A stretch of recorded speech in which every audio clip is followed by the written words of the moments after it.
Bom dia a todos. Está ouvindo? Tá bom. Bom dia. Tá. Bom dia. Inicialmente a minha saudação a todos os nossos eminentes colegas magistrados que integram a Turma Nacional de Uniformização de Jurisprudência. Uma saudação muito especial aqui ao Tribunal Regional Federal, aqui da 4ª Região, onde nós estamos realizando esta sessão da Turma Nacional.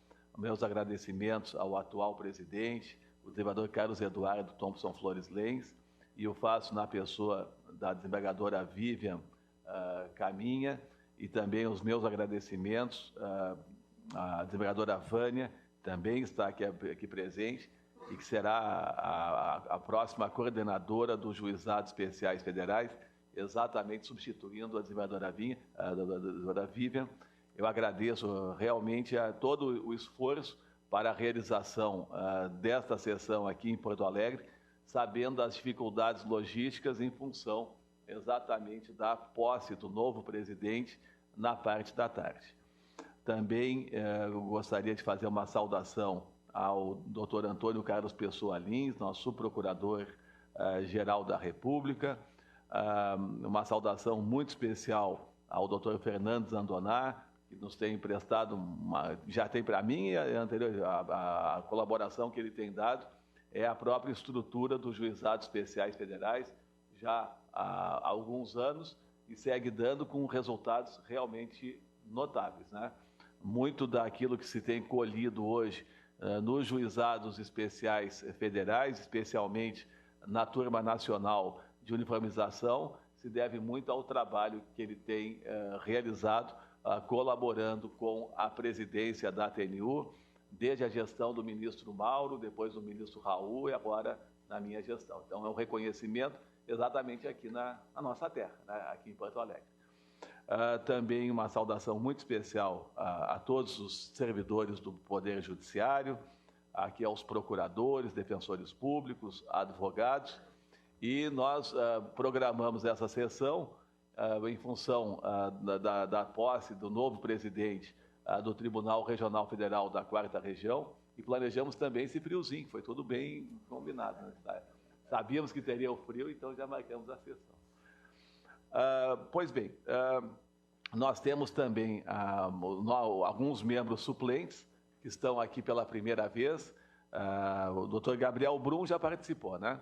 Então, nós temos a Ivanir César Ireno Júnior, bem-vindo, da turma recursal de Minas Gerais, a doutora Fernanda Souza Hitler, da Seção Judiciária de São Paulo, a doutora Monique Marchioli Leite, da Seção Judiciária de Mato Grosso do Sul. Bem-vindas as duas também. É uma satisfação começarem já a integrar a Turma Nacional de Uniformização de Jurisprudência. Vocês vão participar de outras, certamente no futuro, talvez como membros definitivas, e apenas ressaltando que o trabalho que é realizado aqui, além de ser um trabalho de excelente qualidade técnica, é um trabalho extremamente importante, pela dimensão que o Juizado Especial Federal assumiu no Brasil, na estrutura judiciária da Justiça Federal e particularmente para alguns setores, como, por exemplo, o direito previdenciário, né? Ele é extremamente importante nessas áreas. Hoje, o Juizado Especial Federal, a estrutura dele é 60% maior do que a Justiça Federal comum, né? O que significa um desafogamento notável em relação à Justiça Federal ordinária. E mais do que isso, quando foi criado, muitas pessoas diziam assim, qual o motivo de criar um Juizado Especial Federal, como existem os Juizados Especiais estaduais, os Juizados de Pequenas Causas. Olha, não vai haver demanda para essa nova justiça. E, na verdade, a prática mostrou exatamente o contrário. Havia uma imensa demanda reprimida e há uma grande confiança dos jurisdicionados nessa estrutura que foi criada. E, no ápice dessa estrutura, há exatamente a Turma Nacional de Uniformização, que exerce esse trabalho de uniformização da jurisprudência dos diferentes juizados especiais federais de todo o Brasil, né? E não é fácil, porque o Brasil não apenas é um país de dimensões continentais, como também tem uma multiplicidade de aspectos sociais, econômicos, enfim, que faz realmente que seja necessária uma turma que faça esse trabalho. E, ao mesmo tempo, o STJ agradece, né? O Superior Tribunal de Justiça é vinculado ao Conselho da Justiça Federal, mas, na verdade, acaba recebendo uma fatia importante da distribuição, especialmente no aspecto relativo ao direito público. Seriam questões que chegariam ao tribunal através de recurso especial e que acabam sendo resolvidas nos juizados especiais, especialmente na turma. A crítica que se faz à turma, eventualmente, que eu ouço, diz, olha, essa crítica não é uma crítica, é um elogio. É que, eventualmente, a TNU julgaria contrariamente à jurisprudência do STJ. Diz, olha, não é bem assim. O que acontece, eventualmente, é que as demandas chegam mais, os recursos chegam mais rapidamente à TNU do que à seção de direito público do STJ. E, consequentemente, como não tem jurisprudência no STJ, acabam julgando, enfim, em cima dos casos concretos, já que nós temos a vedação do non-liquid no nosso sistema. Eventualmente, a jurisprudência que se forma no STJ acaba sendo, às vezes, em sentido contrário. E aí, naturalmente, a própria TNU procura fazer os ajustes. Então, não é, na verdade, a crítica que se faz é um elogio, o elogio da rapidez, da eficiência, da celeridade, da pronta resposta dada pelas turmas, cumprindo o mandamento constitucional da duração razoável do processo. Tá? Então, bem-vindos todos vocês. Então, vamos agora, então, à nossa sessão de julgamento. Hoje eu estou mais loquaz, né? Além de estar na minha terra, também a nossa sessão está um pouco mais tranquila do que o normal. Nós temos 3 pedidos de sustentação oral, 5 pedidos de preferência e também no trabalho que os senhores já realizaram, hoje não houve nenhum empate, né? A minha missão aqui também é fazer os votos de desempate. Apenas relembrando, às vezes eu sempre relembro isso, os nossos magistrados, às vezes, mas é só para ressaltar. Na realidade, as nossas sessões, muitas vezes, parecem que são rápidas, mas não são. Os nossos 10 magistrados que representam os 5 tribunais regionais federais do Brasil, 2 por cada tribunal, eles já estão reunidos aqui desde segunda-feira. Então, na verdade, todos os processos que estão pautados já foram discutidos, debatidos e etc. E alguns até, a gente já sabe até qual vai ser o resultado. E, eventualmente, tem divergências, tem voto vencido, tem empates que acabam sendo resolvidos hoje. Agora, aqueles em que não já está resolvido e aqueles em que não há pedido de preferência ou de sustentação oral, a gente acaba aprovando em lista porque já se sabe o resultado do julgamento. Então, hoje é apenas o ponto culminante de um trabalho que foi desenvolvido ao longo de uma semana, além do trabalho prévio de estudo dos processos que foram recebidos já previamente.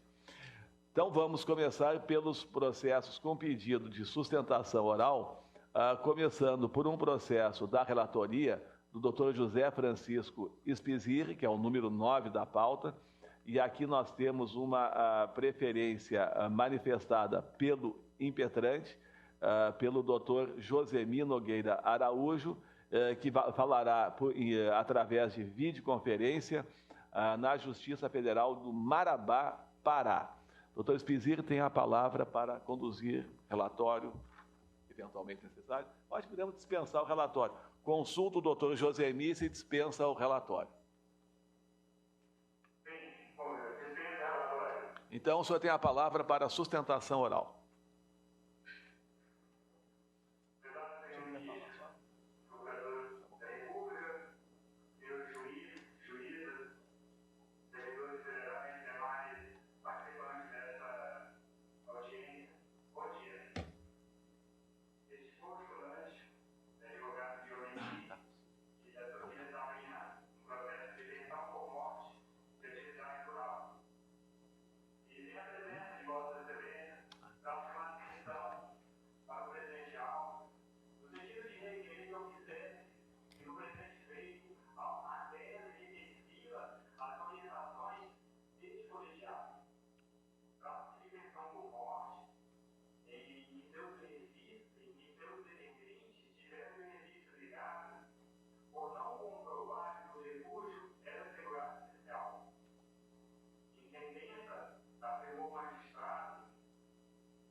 Doutor Josemir, 1 minuto para encerramento da sustentação oral.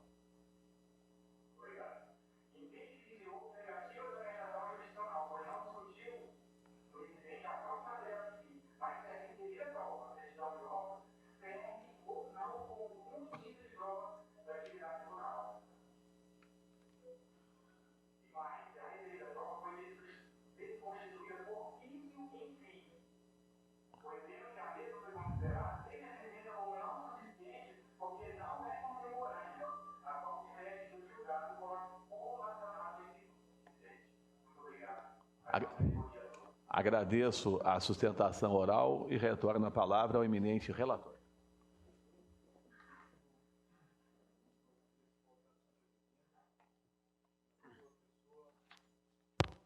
Na sua pessoa, cumprimento todas as autoridades presentes a este ato, especial distinção ao doutor Pessoa Lins, a coordenadora e vice-coordenadoras dos juizados especiais do Rio Grande do Sul, doutora Vivian, doutora Vânia, manifestar também, enquanto gaúcho, da nossa satisfação,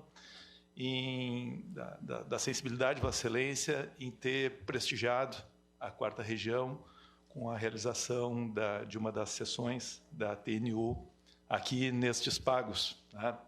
Dizer que é sempre um momento de muita alegria poder tê-lo de volta entre nós. Excelentíssimos colegas, servidores desta casa, a quem também faço um especial agradecimento pela delicadeza e pela eficiência, e esse agradecimento se estende à direção do foro, com que prontamente nos receberam e de forma muito hábil proporcionaram este ambiente muito confortável para a realização da sessão, e o acompanhamento dos magistrados também aos hotéis, a segurança dispensada. Então, somos muito gratos a todos. Cumprimento o digno procurador constituído pela parte autora, pela sustentação oral realizada, e digo que foi realmente muito fiel aos eventos processuais transcorridos nos autos, tá? E passo à parte da fundamentação do meu voto, esclarecendo que o mandado de segurança contrato judicial só é cabível quando não couber recurso contra a decisão, né, invoco súmula do STF, e essa se revestir de teratologia, abuso de poder ou manifesta ilegalidade. De fato, as decisões sobre a admissibilidade de incidente de infernalização proferidas pelo presidente da TNU são irrecorríveis, nos termos do parágrafo 1º do artigo 16 do regimento interno da TNU. No entanto, a decisão proferida, no caso em exame pelo ministro-presidente, não se mostra teratológica. Pelo contrário, observe que a negativa do segmento ao incidente de uniformização se encontra regular e suficientemente fundamentada, em especial pelas razões destacadas no julgamento dos embargos de declaração da suscitante, opostos esses contra a decisão que inicialmente tinha negado o provimento ao agravo interposto, contra a decisão que também tinha negado o segmento ao incidente junto à origem. Né? Então, os embargos de declaração foram fundamentados nesses termos. Em caso, ao contrário do que alega a recorrente, o acordo impugnado não se manifestou de forma contrária à jurisprudência suscitada. A turma originária concluiu que não restou comprovada a qualidade de segurado especial do instituidor, porque a certidão de casamento qualifica o falecido como comerciário. 2, foram apresentados documentos particulares provisos de fé pública, bem como outros que não indicam a profissão do decujus como rurículo. 3, foram verificados vínculos urbanos do falecido. 4, a qualificação profissional do falecido como agricultor na sua certidão de óbito não foi suficiente para a comprovação da sua qualidade de segurado especial. Ainda a decisão segue. Com efeito, a negativa se deu com base em todas as provas produzidas. Dessarte, conforme consignado na decisão embargada, a pretendida inversão do julgado demandaria o reexame do conjunto fático probatório. Tarefa essa que não enseja incidente de uniformização de jurisprudência a teor do disposto na súmula 42 da TNU, a saber, não se conhece incidente de uniformização que implique reexame de matéria de fato. Ou seja, a decisão impetrada encontra-se motivada, agora volta ao meu voto, encontra-se motivada em razoável ilação de que a pretensão da parte autora envolvia necessariamente o reexame de matéria probatória, de modo que proferida com observância aos requisitos de admissibilidade previstos no regimento interno da Corte e em atenção ao disposto na súmula 42. Com efeito, não vislumbre teratologia ou abuso de poder a ensejar a concessão da ordem, e ausente direito líquido e certo a amparar, resta prejudicado o pedido liminar deduzido na exordial. Encaminho meu voto, nesses termos, pelo indeferimento da petição inicial. Apenas em atenção à sustentação oral, que realmente foi muito bem conduzida, muito empenhada, né? Em alguns momentos, realmente, penso que o colegiado se sensibilize com uma série de argumentos trazidos no sentido de fazer ver da maior qualidade do início de prova material representado pela certidão de óbito relativamente às outras que foram consideradas também no contexto para indeferir a pretensão. Não obstante, quero crer que aqui estaríamos a prestigiar a argumentação da parte autora, estaríamos inevitavelmente revalorando, reexaminando o contexto probatório, o que se manifesta descabido para este colegiado uniformizador, que, sobremaneira, não se confunde como uma terceira instância revisora. Então, agregando essas considerações ao meu voto, senhor presidente, encaminho no sentido de indeferir a petição do mandado de segurança. Em discussão? Todos de acordo? Posso proclamar o resultado? Por unanimidade, a turma indeferiu a petição inicial do mandado de segurança. Enfim. Eu vou fazer uma pequena inversão e vou chamar diretamente o número 38 da pauta, que é da relatoria do Dr. Sérgio de Abreu Brito. E aqui há um pedido de sustentação oral preferencial pelo requerido, Dr. Luciano Nogueira Lucas. E aí tem a palavra o doutor Sérgio Brito. Acho que dispensa o relatório, doutor? Sim, sim. Então, tem a palavra direto para a sustentação oral. Nesse caso, senhor ministro, só uma questão de ordem. Nesse caso, há um indicativo favorável ao... Mas só como está presente, já tá sim. Mais tranquilo. Ok. Tá bom, tudo bem. Obrigado. O senhor já ouviu que está um indicativo favorável à sua tese, né? Eu vou falar pouco, então. Então, fique à vontade. Só para prestigiar, só ver que nesse frio aqui, então... Eu gostaria de cumprimentar Vossa Excelência. Estava vendo aqui agora que Vossa Excelência fez aniversário há poucos dias, então eu o cumprimento. Cumprimento também o eminente membro do Ministério Público, o doutor Antônio Carlos Pessoa Lins, as eminentes desembargadoras aqui presentes, os senhores eminentes juízes, e tentando espantar o frio, não sei se estou tremendo de nervoso ou se de frio, venho aqui hoje para defender a tese do recorrido, porque a análise dos autos demonstra aqui uma evidente mistura de coisas que não deveriam ser assimiladas. Trata-se aí de um pedido de uniformização que compara um precedente da seção do Ceará, que cuida de um ex-funcionário da Rede Ferroviária Federal, que fora transferido para uma empresa pública, uma empresa mista, na verdade, chamada Metrofor. Naquele caso, o ex-funcionário da rede então teve o direito à complementação de aposentadoria negado, porque não preenchido o requisito do artigo 4º da Lei 8.186 de 91. A Advocacia da União entende que houve, então, aqui uma divergência de jurisprudência, mas, na verdade, se tratam de casos diversos. Eu posso dizer que o caso da FEPASA é um caso único no Brasil, porque, como lembram os eminentes juízes, O Estado de São Paulo passou, numa determinada ocasião, por uma crise financeira, ficou devendo dinheiro à União, e por conta disso, foram transferidos ativos à União. A FEPASA, dentre outras empresas, foi transferida à União. Então, na verdade, a requerida aqui passou a ser empregada pública federal. Posteriormente, por conta do programa de desestatização, ela foi conduzida à Rede Ferroviária Federal. Houve, então, uma incorporação. Então, logo se vê que não se confunde a saída de um ex-funcionário da Rede Ferroviária Federal para uma concessionária de serviço público, ainda que empresa mista, com a situação daquele que permaneceu ou entrou na rede. Não é?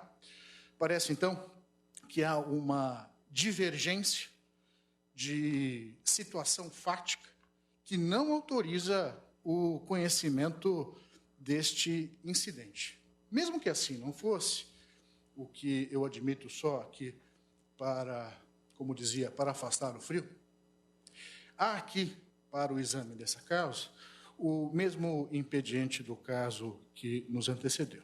De fato, para o conhecimento da causa, seria necessário o reexame de questão fática. Não é? Exatamente por conta de que aqui não se discute exatamente o requisito lá do artigo 1º, mas sim os efeitos da incorporação feita pela rede em relação à FEPASA. Não é? Então, eu, ontem, quando encaminhei o memorial aos autos, fiz também juntar alguns instrumentos. Temos aqui a discussão de uma anotação na carteira de trabalho, está aí, salvo engano meu, nas folhas 27, que diz mais ou menos o seguinte: por força da incorporação da pela FEPASA, pela RFF-SA, pelo Decreto-Lei 2.502 de 98, implementada pela Assembleia Geral Extraordinária de 29 de maio de 98, os direitos constantes do contrato coletivo de trabalho e os direitos individuais serão integralmente observados pela incorporadora em razão da caracterização da figura da sucessão de empresas. Mais tarde, em 2007, foi editada uma medida provisória e eu fiz juntar as razões da medida provisória, que cria uma situação particular que atrai a aplicação do princípio da confiança legítima. Porque, com a edição da medida provisória posteriormente convertida na Lei 11.483 de 2007, se criou uma situação a estender eventuais benefícios aos funcionários que vieram da FEPASA e que se integraram à Valec, por conta de uma razão muito simples. Não fosse isso, quem que ia fazer a liquidação da empresa? O artigo 17, o inciso 1º, deixa claro isso. E criou-se aí uma justa expectativa desse sentido. Aí não estamos falando em milhares de funcionários, como chegou a ter a rede, mas aí coisa de, a inicial registra coisa de 40, 50 funcionários que ficariam, que permaneceram na Valec e acabaram exatamente tocando a liquidação da empresa, que se findou ainda há pouco. Não é? No mérito, nós temos aí toda essa discussão relacionada à questão da incorporação. Não é? Então, seria, de fato, muito desconfortável, muito ofensivo ao princípio da isonomia e também às regras de direito do trabalho, que não permitem que se faça aí uma discriminação tão grande, muito mais quando a própria lei, a Lei 11.483, criou esta expectativa, ao não excepcionar o regime jurídico dos empregados que foram transferidos finalmente para a Valec. Eu fiz aqui, tenho outras considerações no memorial, em razão da notícia dada pelo relator. Eu procuro aqui encerrar a minha manifestação, não é?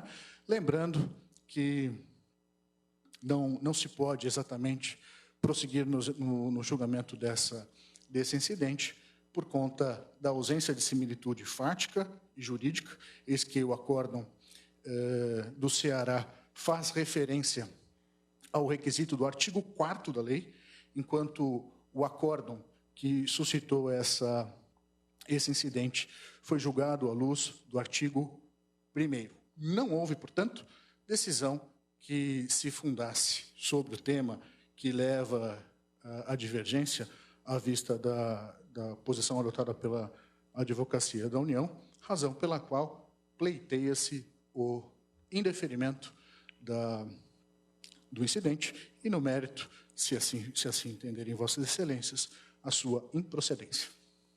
Agradeço ao doutor Luciano e, de imediato, retorno a palavra ao relator, doutor Sérgio de Abreu Brito.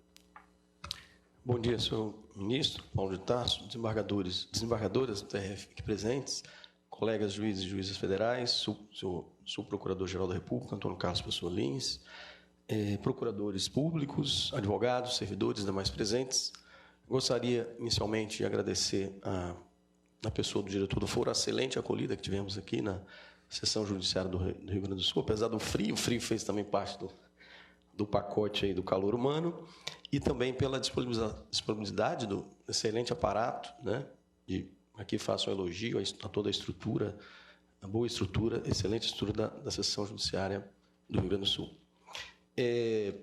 Trata-se aqui, como já dito, pelo causídico no momento da sustentação oral, trata-se de um pedido de uniformização suscitado pela União em face de acordo da 8ª turma recursal da Seção Judiciária de São Paulo, que manteve a sentença que julgou procedente o pedido de concessão de complementação de aposentadoria de ex-ferroviário. Basicamente, a União ela alega que o acórdão recorrido estaria em divergência do paradigma da Seção Judiciária do Ceará, no sentido de que a parte teria ingressado na Refesa posteriormente a 21 de maio de 91, nos termos do artigo 1º da Lei 10.462 de 2002.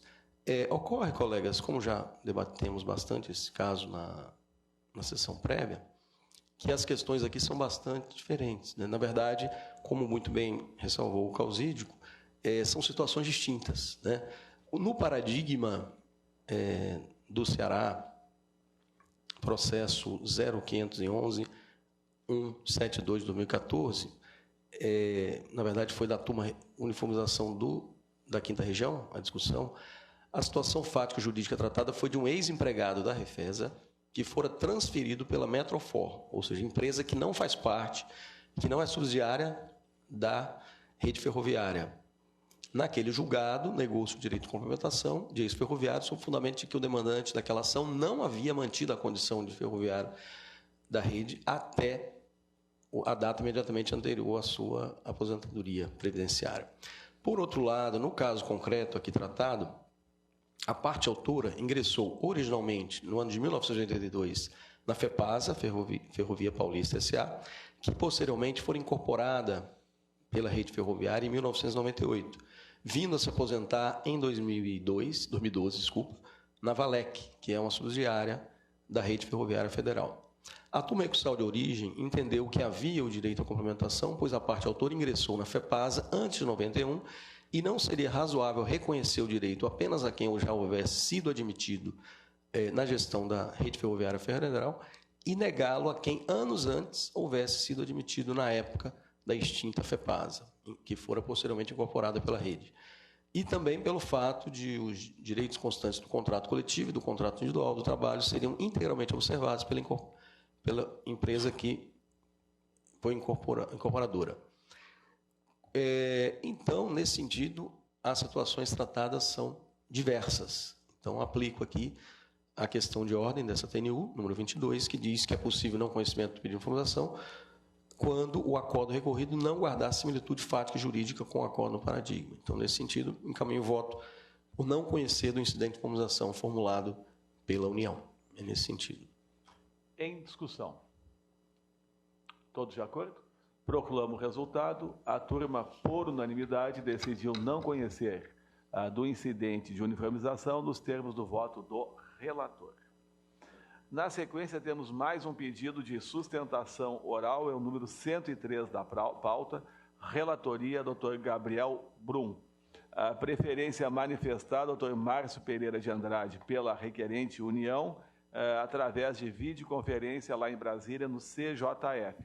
Aqui é uma sinalização também de decisão favorável ao requerente. Com isso, consulto sobre a necessidade da sustentação oral. Acho que fica dispensada. Depois do voto do relator, eventualmente pode se manifestar. Passo a palavra, então, diretamente ao Dr. Gabriel Brum para relatório e voto.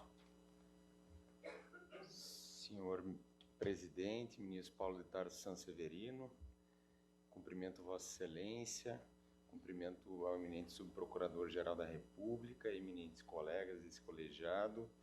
Não poderia também, senhor presidente, deixar de fazer uma referência às eminentes desembargadoras federais, particularmente por terem sido minhas professoras, doutora Vivian Josete Pantaleão Caminha, estimada professora na Universidade Federal do Rio Grande do Sul, com quem muito aprendi nas disciplinas ministradas, Direito Internacional Público, Direito Constitucional, e a desembargadora Vânia Raque de Almeida, também professora na Escola Superior da Magistratura Federal. Queria dizer também que é uma grande satisfação, e uma grande honra também retornar a esse estado de onde venho, saudoso e feliz por ter encontrado o frio, que me disseram que já não existia do mesmo jeito que havia antes, mas que encontrei exatamente como saí. E também por ter sido servidor do Tribunal Regional Federal da 4ª Região, poder reencontrar amigos, servidores, colegas magistrados, que também pude rever por aqui. Então, é com muita alegria e muita honra que assento aqui esse colegiado. Cumprimento também a direção do foro pela excelente acolhida que tivemos, por toda a estrutura que nos foi proporcionada para a realização dos trabalhos, servidoras do Conselho da Justiça Federal, também, como sempre, extremamente eficientes. Senhor presidente, eu vou pedir licença para não fazer a leitura do voto e sintetizá-lo, nós já o debatemos.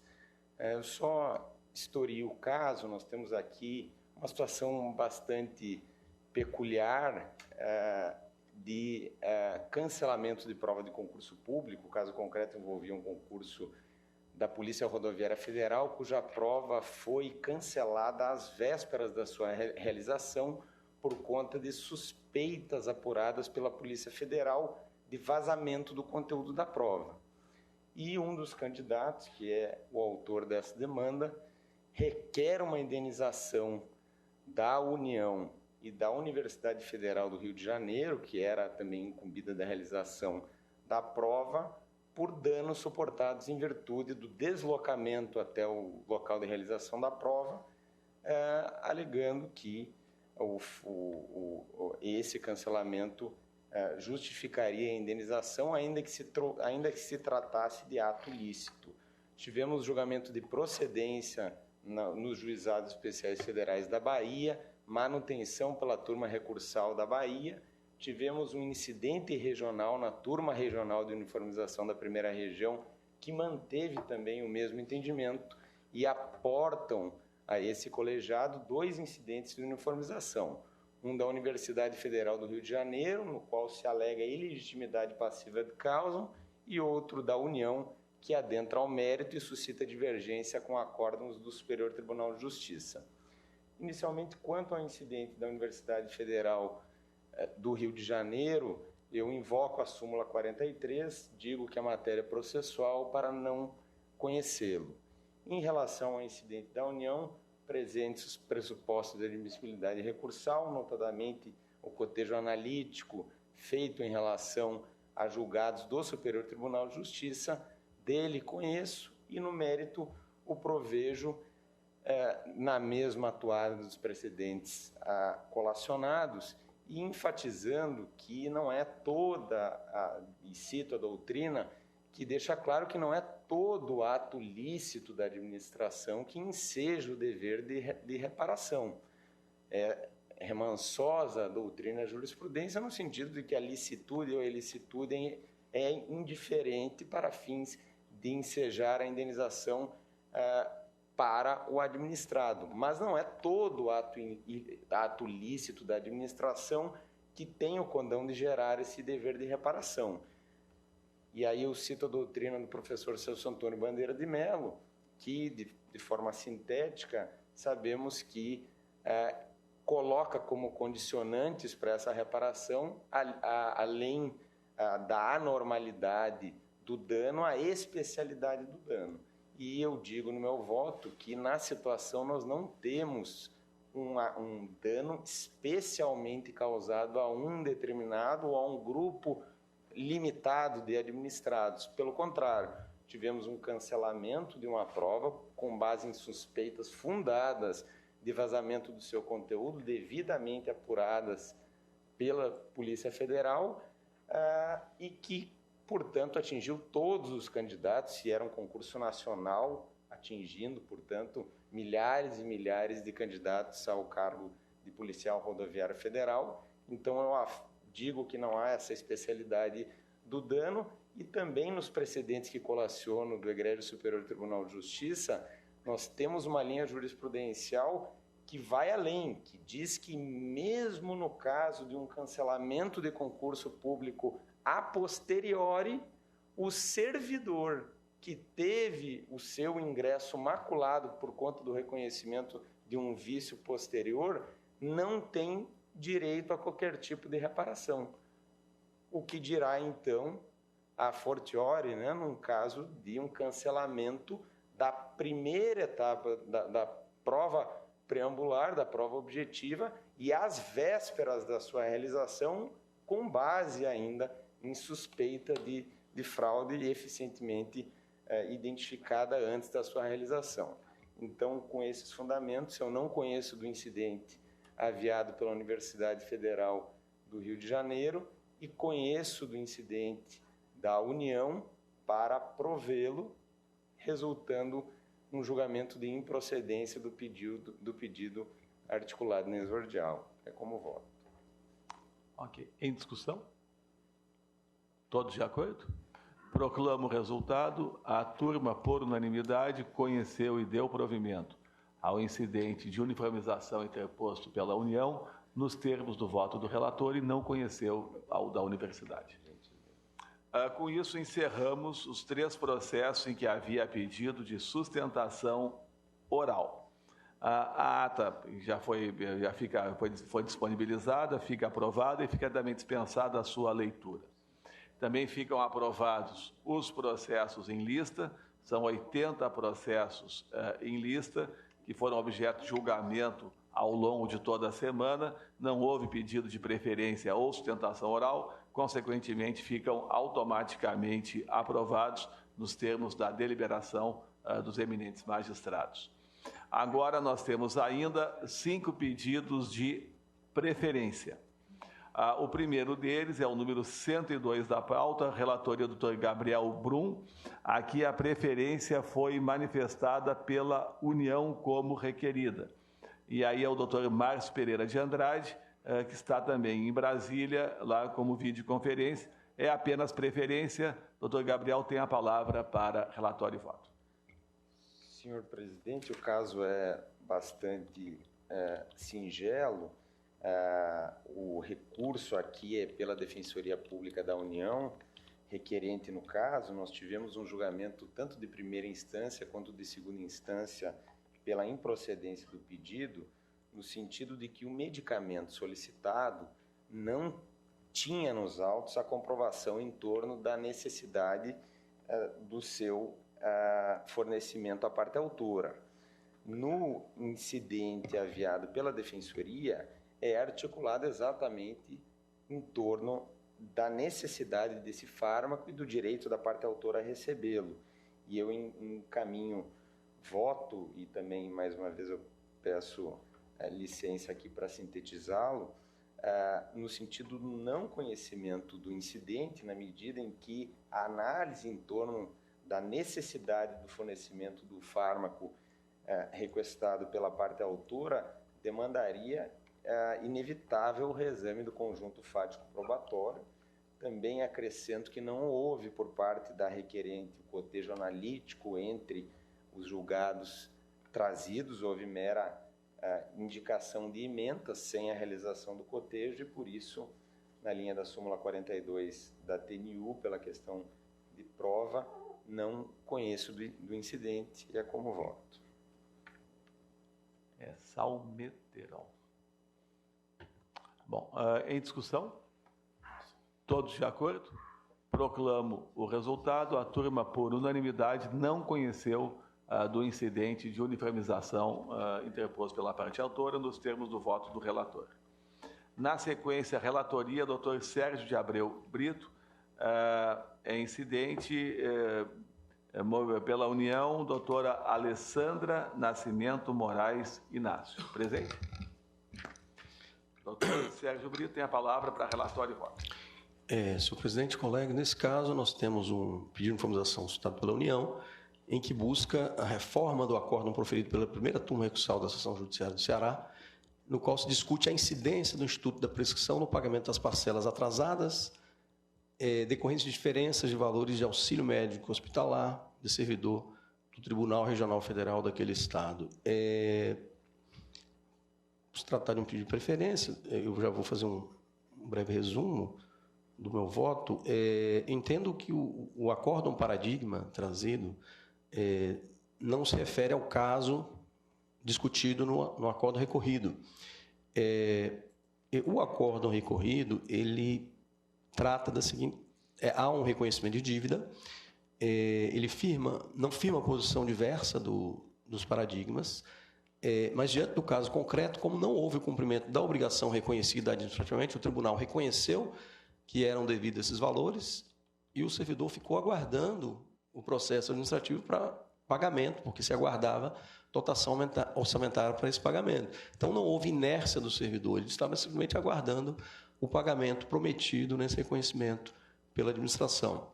Então, não há inércia, diferentemente daqueles casos em que há um reconhecimento de uma dívida e não se tem um processo de pagamento ali aguardando. Então, nesse caso, eu aplico a QO 22 dessa TNU, no sentido de que não se deve conhecer do incidente quando não há similitude fática entre o acórdão recorrido e o acórdão paradigma.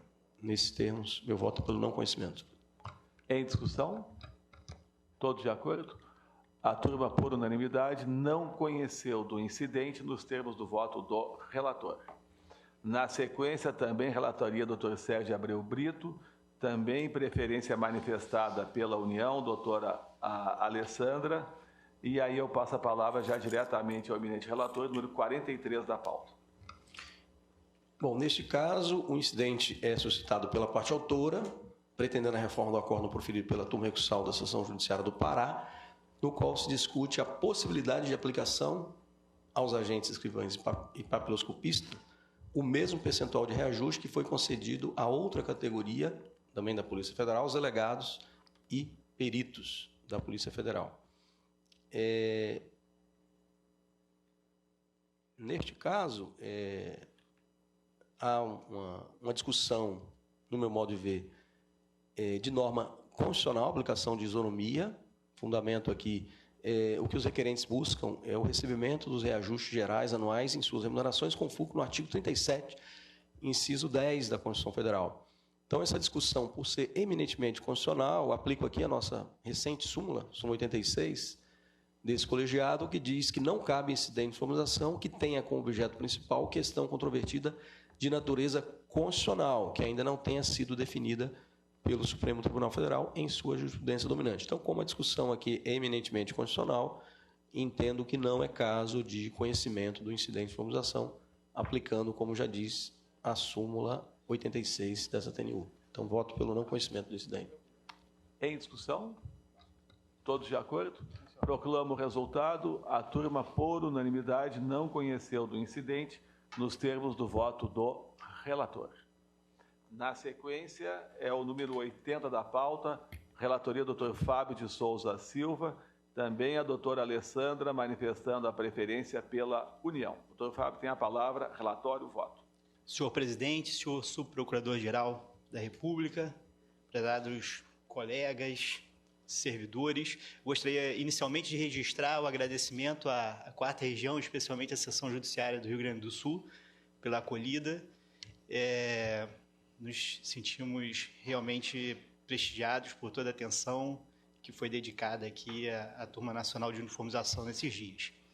O caso concreto refere-se a um pedido da União para que seja reformado o acórdão proferido pela 4ª Turma Recursal de Minas Gerais, que reconheceu o direito de procurador federal receber a gratificação por desempenho de atividade judicial no percentual máximo de 30%, mesmo tendo tomado posse e ingressado na carreira após junho de 2001. Venho conhecendo do incidente, porém, vem negando o conhecimento do incidente porque a Turma Nacional de Uniformização já tem posição formada no mesmo sentido do acórdão recorrido, que garante, então, a extensão da gratificação, independentemente da data de ingresso do procurador federal na carreira. E, por isso, deixo de conhecer do incidente de uniformização. É como voto, senhor presidente. Em discussão? Todos de acordo? Posso proclamar o resultado? A turma, por unanimidade, não conheceu do incidente nos termos do voto do relator. Na sequência, é o número 91 da pauta, relatoria do Dr. Gabriel Brum, também a doutora Alessandra manifestando a preferência pela União. Dr. Gabriel tem a palavra para relatório e voto. Senhor presidente, aqui temos um caso de ação movida por servidora pública federal. A situação envolveu inicialmente um recebimento de uma parcela por força de decisão liminar, que ulteriormente acabou sendo revogada com julgamento de improcedência, e a servidora foi instada à devolução dos valores e teve que devolvê-los com a correção monetária. No pedido formulado na ação, se alega que não seria devida a correção monetária porque se aplicaria a redação original do artigo 46 da Lei 8.112 de 90.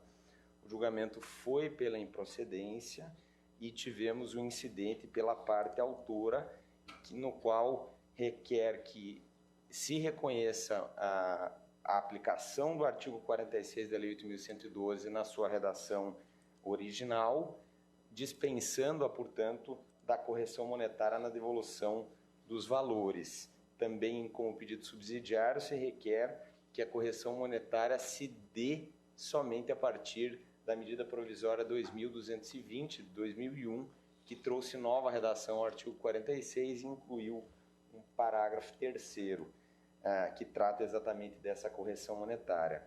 Eu conheço do incidente, mas o desprovejo em meu voto por entender que, primeiro, além de sabermos que a correção monetária não implica nenhum tipo de acréscimo, mas apenas recompõe o valor da moeda, no caso, nós tivemos uma reposição que se der entre 2004 e 2005.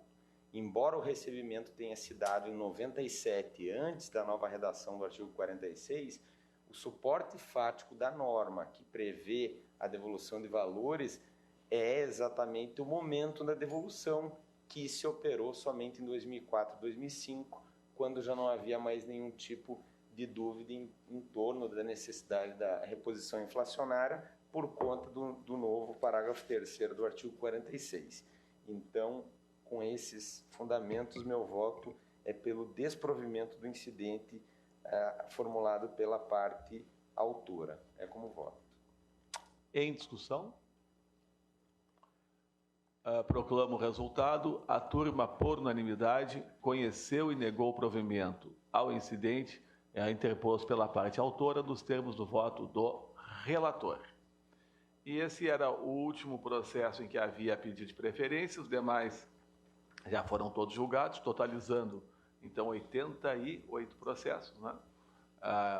E, com isso, estamos encerrando a presente sessão de julgamento.